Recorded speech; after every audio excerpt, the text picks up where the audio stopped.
सोनू और हितेश बचपन के पक्के दोस्त थे। साथ में स्कूल जाना, खेलना, सपने देखना, उनकी दोस्ती एक मिसाल थी। वे एक दूसरे के बिना अधूरे थे। गांव की गलियों में उनकी हंसी गूंजती थी। समय बीता और हालात बदलने लगे। सोनू के पिता की अचानक मौत हो गई, जिससे उसका परिवार कर्ज में डूब गया। पढ़ाई छोड़कर उसे मजदूरी करनी पड़ी। दूसरी ओर हितेश को शहर में पढ़ाई का मौका मिला। दोस्ती के बावजूद उनकी दुनिया अलग हो गई। हितेश ने कई बार सोनू से मिलने की कोशिश की, लेकिन व्यस्तता और परिस्थितियों ने उन्हें दूर कर दिया। सोनू को लगा कि हितेश अब बड़ा आदमी बन गया है और उसे भूल गया। धीरे धीरे दोनों की बात बंद हो गई। कई सालों बाद हितेश जब गांव लौटा तो उसे पता चला कि सोनू अब इस दुनिया में नहीं रहा। गरीबी, अकेलापन और संघर्ष ने उसे हरा दिया था। हितेश उसकी कच्ची झोपड़ी के बाहर खड़ा था, लेकिन अब पछतावे के सिवा कुछ नहीं बचा था। दोस्ती जो कभी अटूट थी, समय और हालात की मार नहीं झेल पाई।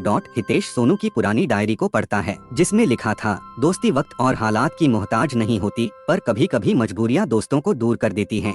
हितेश की आंखों से आंसू बह रहे थे, लेकिन अब समय लौट नहीं सकता था। वो वहाँ बैठकर जोर जोर से रोने लगता है। वह सोचता है कि यदि मैं जल्दी आता तो उससे आखिरी बार मिल सकता था। दोस्तों, हमें इस कहानी से यह सीख मिलती है कि हमें अपने दोस्तों को कभी भूलना नहीं चाहिए। भले हम उन्हें याद ना करते हो, परंतु वो हमें जरूर याद करते हैं।